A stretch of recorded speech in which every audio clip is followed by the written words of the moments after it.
What's going on, guys? Welcome to the Hustle or Stay Basic podcast. I'm your host, KG. And as always, I'm talking to entrepreneurs, freelancers, and people doing cool things on this podcast.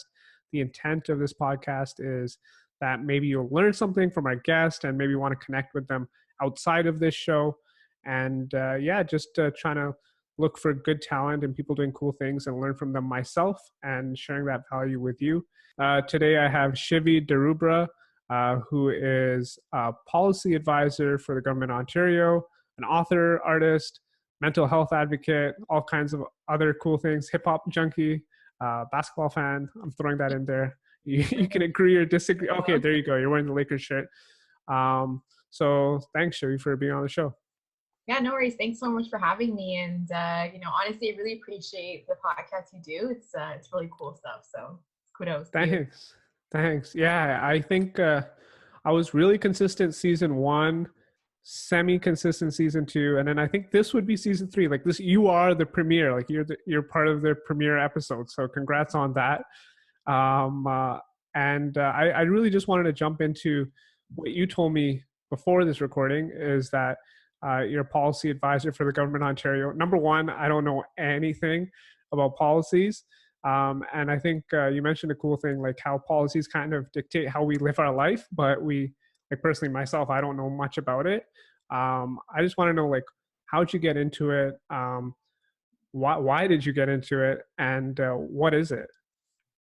Yeah, so it's kind of a different type of field, and not a lot of people think about it. They usually think either politics or they think of law school if you're coming from that background. But for me, I've always wanted to become a policy advisor only because I find that this job allows you to create real meaningful change, and like you get to come up with solutions. I'm someone that likes to look at a problem and then come up with 10 different avenues of solutions. And I think this job sort of allows you to do that. So it's really cool in that sense. As a policy advisor, you get to work on cool new initiatives. Never is a day where you're not working on something brand new or the problem doesn't take form in another way. So it keeps me on my toes. It allows me to be critical. A lot of research involved. But for me, but for me and for everybody else out there, in terms of how we live in society and how we follow rules, it's sort of all dictated by legislation, by policies, by the politicians kind of creating these rules and whatnot. So it all sort of comes into play in that sense. So like I mentioned, it's very interesting to me. It's nice to be a part of a puzzle and create sort of that meaningful change. I think that's what people aspire to do when they do look for a job, something that can create a change, create an impact, and also that's not mundane. I'm sure sometimes, some days it might be mundane for you. What's something cool that, I don't know, that if you're able to share something cool that you've done or you've worked on that you think is exciting in the policy space? Like, I don't know anything about it.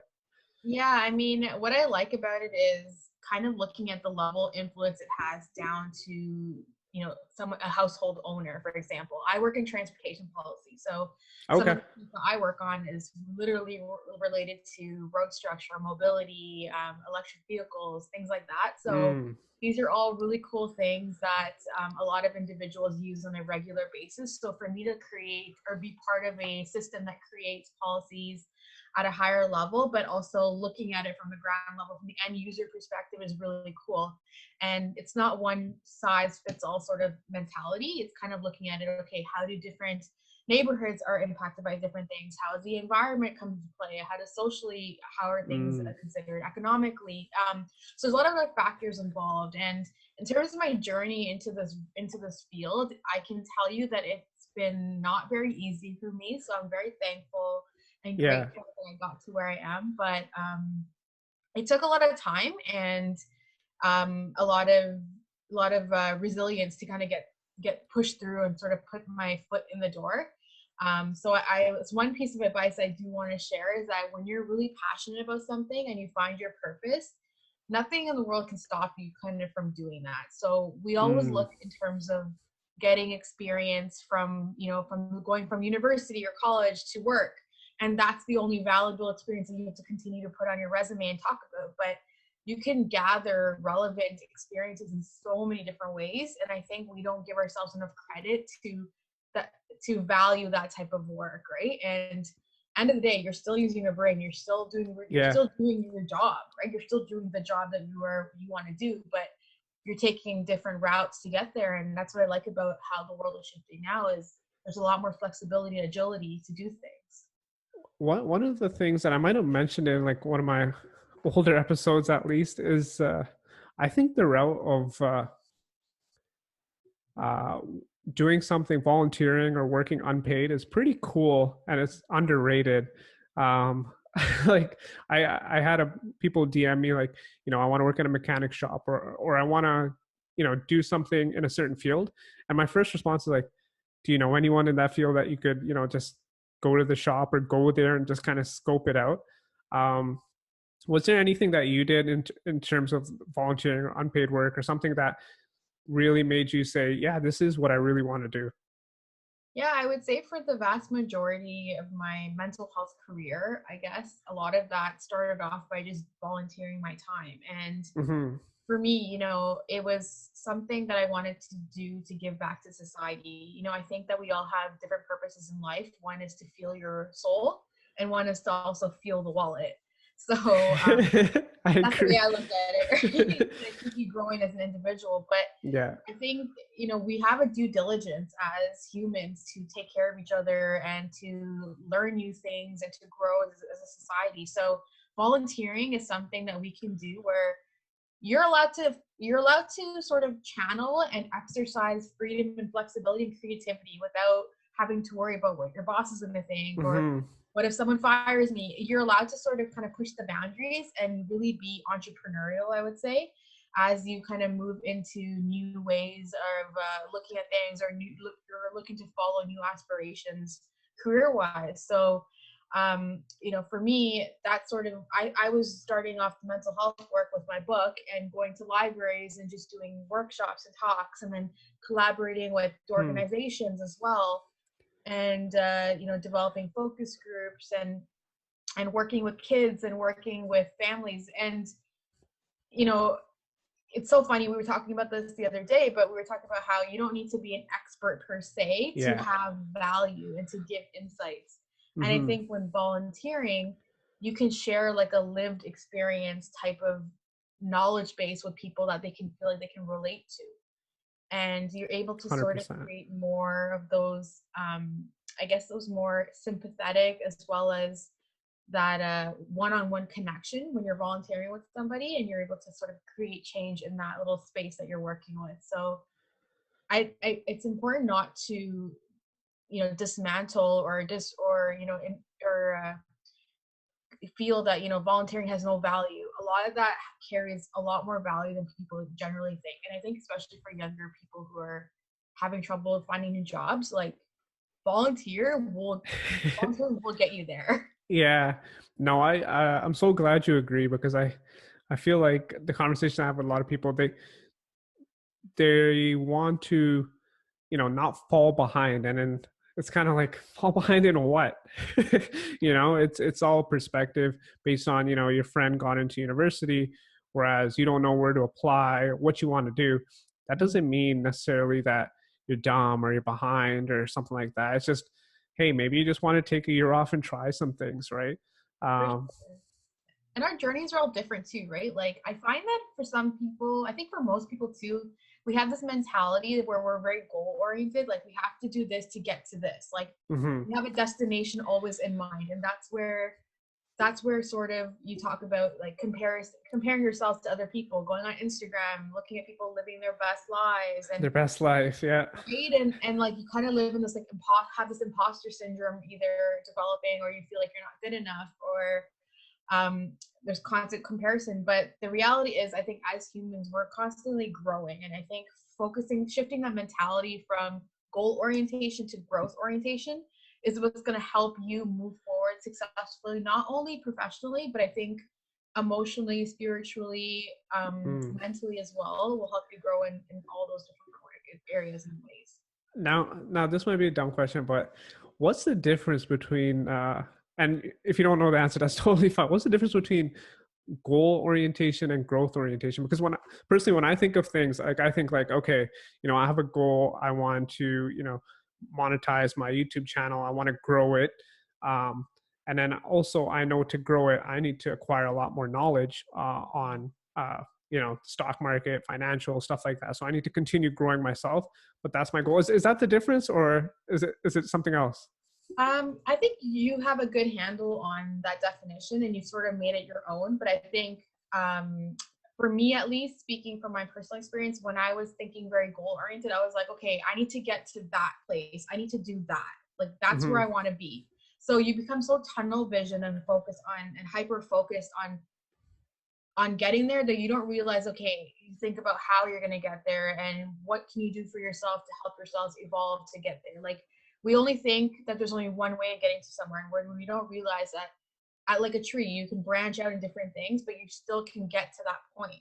So I think that shifts the focus from being, like I said, like focusing on that's where I need to be, to allowing yourself to be like, okay, let me take a minute to think about things, to grow as an individual, to adapt and learn, take some time to learn from others, from myself, and how have my experiences shaped who I am as an individual to help me get to that goal.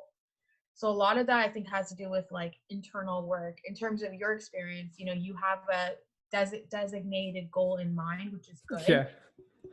But you've also considered how to, all those like mechanics that go into getting to that goal. So that's kind of where it is, I think. Yeah. What are your thoughts on, and not to go on a tangent or anything, but what are your thoughts on vision boards?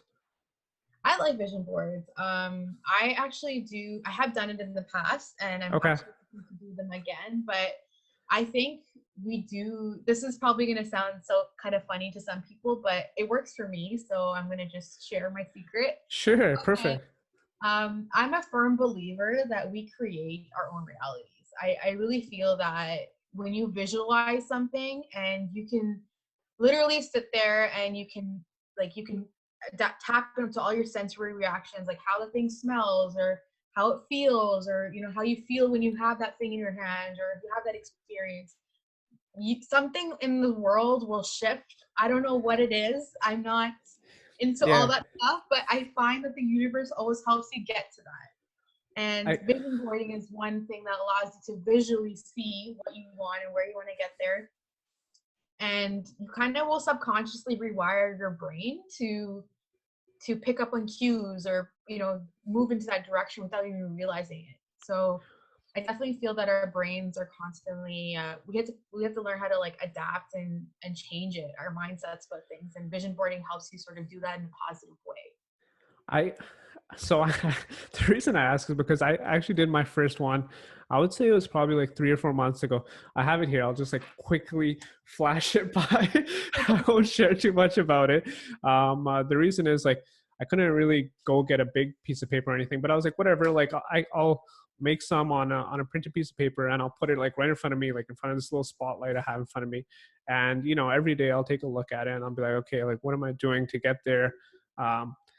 But what I realized for me personally, and maybe that's just because my habits weren't developed properly for it, is it's just started to become like wallpaper. Like it's just there, and like I don't even notice anymore. Like it literally, like I was cleaning up my books on my desk, and it appeared under it. I was like, oh yeah, I remember this. And I was like, where am I with all this? And I was like, this is actually what made me be like, okay, crap, I gotta start recording some episodes again for my podcast. Like this was on my vision board. What am I doing? Well, I'm slipping.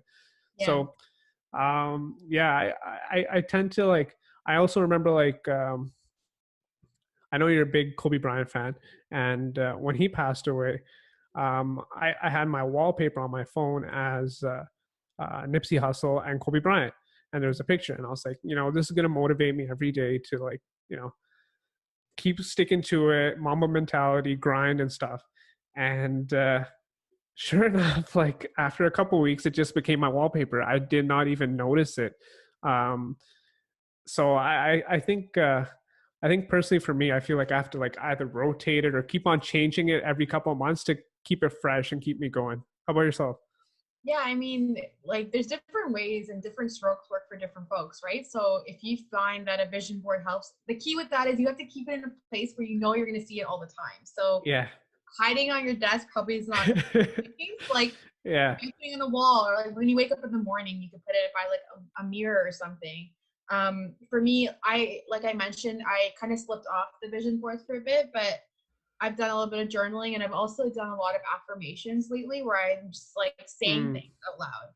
And I feel like even that's helping me like rewire my brain to like not second guessing things, not doubting things, but speaking it into existence. So like I mentioned, there's so many different ways to accomplish goals. And I think that we need to be kinder to ourselves as humans, as people. Yeah.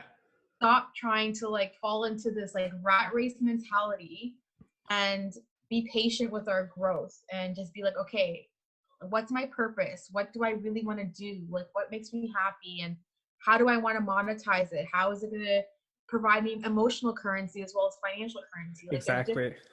it needs to all fit into this bigger picture. And I think that, especially with COVID, I find that a lot of people have been able to do that now. Maybe because things have slowed down. Ironically, last year was the year of the rat, which is like we're leaving the rat race. Yeah. Yeah. And then Yeah. I this saw year is that. like the year of the ox. So it's like we're being strong or being Yeah. resilient. So Yeah. it's kind of cool to think like, now is the time people are starting to like realize, okay, what really matters? Like your family, your health, Mm-hmm. happiness, Mm-hmm. and whatever those things may be in those areas, like that's what life is technically really all about, right? Yeah. I like what you mentioned. You didn't say it outright, but I think what you meant was that like we can be our own harshest critic when it comes to our own goals and stuff. And like personally for me as well, like days when I don't do anything, I feel like crap. Like I feel like, man, I should really do something. But then I'll be like, but I had a long day. Like, all the excuses in the world. Um, so I think sometimes we just need to like accept that, hey, we didn't do anything that day. Like accept that, hey, this is okay. It's normal to not do something one day, but let's get back on the wagon the next day and not be so hard on ourselves.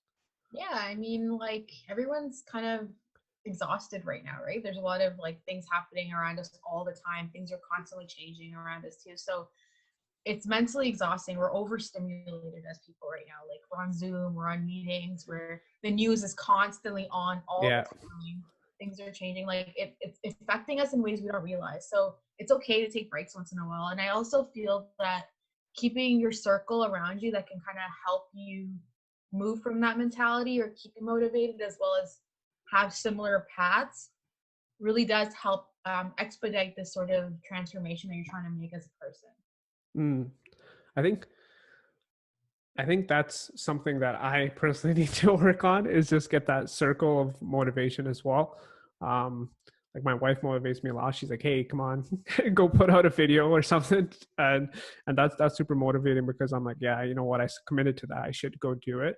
But I think just seeing other people do well as well is it kind of inspires you and fills you up with positivity. But I think we're getting a little short on time, so I want to quickly jump into your book. You wrote a mental health children's book, and I didn't even know you workshopped it. You mentioned a little bit about workshops, so maybe you want to get into that whole journey, because I think it's so cool that you have a book. You have a book out there with your name on it. Yeah. Thanks so much. So yes, I wrote it in 2015, but it took me a few years to sort of put this thought into action. It's a children's book on mental health, and it's sort of a conversation starter. So it's not your typical once upon a time, blah, blah, blah. It's like it takes kids through a journey to relate to the characters and then self-identify how their experiences in the story relate to their own. So the reason why I decided to publish this book is because for me, mental health is a very important subject. At that time, I noticed there wasn't a lot of resources in schools that helps kids identify those things, have those conversations. So I was like, we learn everything in school. Why is there no books on this? So it was like a pilot project, if you will, that I Yeah. wanted to kind of create this. And I love writing too. So it kind of fit. I think you'd have to love writing if you're in the field you are in. Yeah, you'd be surprised how much Dr. Seuss has influenced my life. Like that's kind of the structure of the story too. It's like rhyming. So Okay. but it's profound still, I would say. But yeah, I mean, I think it's an important messaging to talk about kids, because especially, you know, looking at sometimes gender issues where you're saying boys can't cry, or, you know, toughen up, or, you know, sometimes there's a lot of emotional suppression with children in general. This book talks about why it's important to develop emotional resiliency and have those conversations and accept that sadness is part of our lives. Like, we cannot always be happy, right? Like, Yeah. and how do you identify sadness from with your friends, within yourself, and what can you do to sort of, you know, look at the positives about things? So this is that story that talks about that, why it's okay to feel blue. Gotcha. And yeah, so it's been a really good journey. I donated proceeds to Toronto Sick Kids Foundation for the Center of Mental Health and Research. Oh, that's cool. Yeah, it That's was. awesome. I don't know. Like I said, it was like a pilot project, and I cared about the issue, so I was like, let me just give back, right? Yeah. And yeah, it kind of, to be honest, I can't even tell you how it blew up. It kind of just did its own thing. It became sort of available across the global market, and I have people messaging me from like the US, from St. Lucia, like all these places saying that Wow. the stories impacted their lives. And I was like, okay, this is cool. Like, it's nice to Yeah. hear. That's But super yeah, cool. it's I'm just happy that, you know, I was able to make valuable connections through this journey as well, and do my part to maybe help support somebody in this journey of talking about mental health, and help kids open up about things as well. So it's been very cool, to say the least. Yeah. No, that, like, personally for me, like, I think the impact is just huge. That the fact that you can even have an impact on just one person is just huge, and that's like the goal I aspire with this podcast and everything I do on YouTube as well. It's just, if one person gets any value out of it, that's awesome. And the fact that you're saying like people have reached out to you about your book, that's so cool. That's so cool. Um, there was a quick question I wanted to ask. Let me see if we got time. I think we got a little bit of time. How did you go about getting the book published itself? Because that whole process is way over my head. Yeah, so this book was very unique in the sense that I had to work. You can either go through a literary agent, or you Okay. can self-publish the book. I took sort of a hybrid approach, and I used both. And I was able to, essentially, you have to create a script, like a manuscript about your story, and then shop it around to see who would be interested. Different agencies kind of pick up on writers, and they look for different things. So that process can be, I won't lie, it was a little bit daunting, and it was a little bit disheartening at times, because, you know, they're getting manuscripts left, right, and center. So sometimes it's just like a numbers game where they're just like, okay, we don't want to look at this other thing. So, Yeah. but like I said, I think the purpose is just kind of just keep going, put it out there. I self-published this book eventually, but I did it through an agency in the US that actually still did, like I said, they were like a semi-publishing / independent publisher. So Okay. they helped a lot with like the marketing. They got me in touch with other publishing agencies. They were able to sort of help me with my illustrations as well. So you just That's have to be cool. honest. Yeah, you just have to look around and see what works for you. Um, and yeah, like I mentioned, I wish I could tell people that I had this magnificent journey with the story and I know exactly how it blew up, but I honestly don't know. Yeah. So it's just one of those mysteries, I guess. It's just gonna continue to stay in my life. No, that's awesome. The reason I asked is because I have like a couple of friends actually who write poems and stuff, and I've always been like, hey, you have like thousands of poems or you have hundreds of poems. Why don't you turn that into a book? And they're like, it's like kind of on the fence. Um, so I just want to push them in the right direction. Be like, hey, like I appreciate your work. I'm sure hundreds of other people will too. Just go that route. But yeah, that's cool. Thanks for sharing that. Yeah, and I feel it, especially with writing. I think writing's a gift, and I think that if you can put something out there in the universe, you never know whose life you're going to change. And what Mm, may seem like, oh, this is not good enough, like, you know, because like writers will always be self-critical. Even to this day, I'm yeah. like, oh, maybe I shouldn't have said that in my book. But to this day, like, you're never going to be happy with your work, but you never know how you may inspire someone else to kind of come out with their story as well. So I think it's like, there's, like I mentioned, there's like a greater good. As writers, we have a due diligence to kind of share our gifts. So I highly tell your friends, like I highly encourage Okay. this. Awesome. No, that I'm sure they'll listen to this. So that's awesome. The last thing I wanted to touch up on is the artwork you do.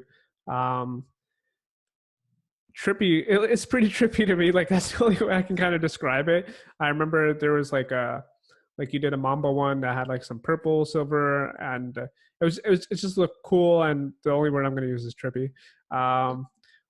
Why do you do it?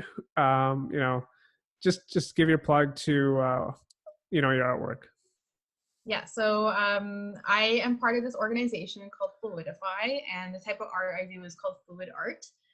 And honestly, it's a very therapeutic form of art. So I find that you get to play with different colors, and it's kind of like every painting is different. You're never really able to like recreate the same painting with fluid art. So so this company is actually my brother-in-law's, and he's in Texas. And when I was out there too, we kind of was like working on this together. So what's really neat about this is, as I mentioned, every art piece is unique. And what Fluidify has done is created global communities. So we have artists that are from like, New Zealand all the way to like Bolivia and Argentina. That's cool. Like you're worldwide, eh? You got art worldwide, books worldwide.